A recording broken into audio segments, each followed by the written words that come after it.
champion of show. Now joining in, all set, ready to race. Racing as the 2008 Philracom Lakambini Stakes race just is started. We have Security Queen break quickly at the start, moving upon the outside Vergara. Indelible Ink comes next, then followed over by Champion of Show, while Anonymous is the early trailer when going along for the first turn. We have Vergara by about 3 lengths. Security Queen in second. Alongside now is Indelible Ink. Anonymous comes next, while Champion of Show now running at the tail of the field. Back to the leader, we have Vergara. This time, draws clear by about 4 lengths.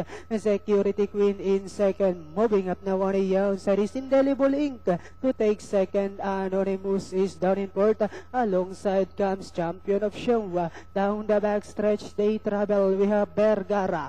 This time, by about 3 lengths. Indelible Ink in second. Security Queen comes next. Coming closer now in fourth is Anonymous. Alongside is Champion of Show. Time is running out as the competition now reached the fourth turn. We have Vergara maintaining a length and a half lead. Coming closer in second is Indelible Ink, and almost taking the first spot. We have Indelible Ink. This time now moves up by a length and a half. Driving back in second is Vergara. Moving up on the outside, Champion of Show. Anonymous in the middle as they swing for home. We have Indelible Ink. This time draws clear by about 5 lengths. Champion of Show in second with about 100 meters up the race. We have Indelible Ink by about 6 lengths, followed by Champion of Show. And finally, the 2008 Lakambini Stakes race belongs to Indelible Ink. Second is Champion of Show, Anonymous.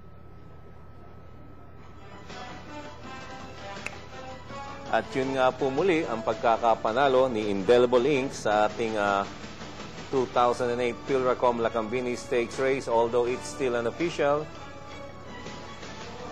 Magandang malaman dito, Coach, yung ating time na na-negotiate itong si Indelible Ink.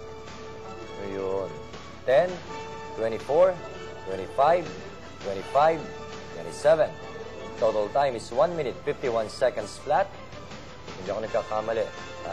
148 kasi ang preba natin dito, ang ating record. Oh, parang hindi naman ganong kapuwersa yung kabayo. Yes, which is real spicy at 148. Now, 151.